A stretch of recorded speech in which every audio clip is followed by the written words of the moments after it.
Hi అండి, welcome to your channel ముకుందార్య. మేమైతే రాష్ట్రపతి భవన్కి వెళ్తున్నాము, మీరు కూడా చూసేయండి ఇలా. హాయ్ అండి, ఇప్పుడు మేమైతే లోపల ఉన్నాము రాష్ట్రపతి భవన్లో. అసలు మేము ఎందుకు వచ్చాము అంటే, ఈ రాష్ట్రపతి భవన్లో భారతీయ కళా మహోత్సవం జరగబోతుంది. అందుకోసం అయితే మేము వచ్చాము. మేము వచ్చే ముందు రోజే రాష్ట్రపతి గారు కూడా వచ్చారు.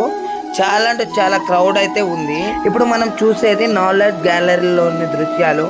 ఇక్కడ అన్ని రాష్ట్రపతులు ఫోటోలు ఉంటాయి. భారతీయ కళా మహోత్సవానికి స్వాగతం అండి. నిజంగా మన భారతదేశంలో ఉన్న టాలెంటెడ్ కళాకారులందరూ ఇక్కడే ఉన్నారు అనిపించింది నాకైతే. ఎందుకంటే వీళ్ళందరికీ నేషనల్ అవార్డు గ్రహీతలే అనమాట. నిజంగా చిన్న పిల్లలకు గనక ఈ ఎగ్జిబిషన్కి తీసుకెళ్తే చాలా అంటే చాలా నేర్చుకుంటారు. నిజంగా ఇలాంటి అవకాశం మళ్ళీ మళ్ళీ రాదు.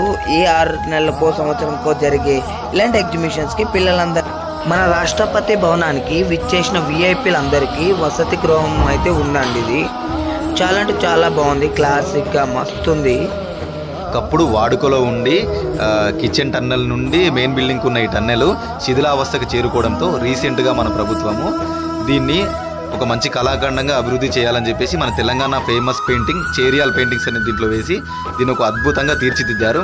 ప్రజలకు చూడడానికి ఇది చాలా అంటే అద్భుతంగా కనబడుతుంది. మన భారతదేశంలోని పశ్చిమ రాష్ట్రాలైనటువంటి గుజరాత్, గోవా, మహారాష్ట్ర, దాద్రా నగర్ హవేలీ మరియు రాజస్థాన్ నుంచి వచ్చినటువంటి కళాకారులు అయితే అద్భుతమైన ప్రదర్శనలు అయితే ఇచ్చారు ఇక్కడ.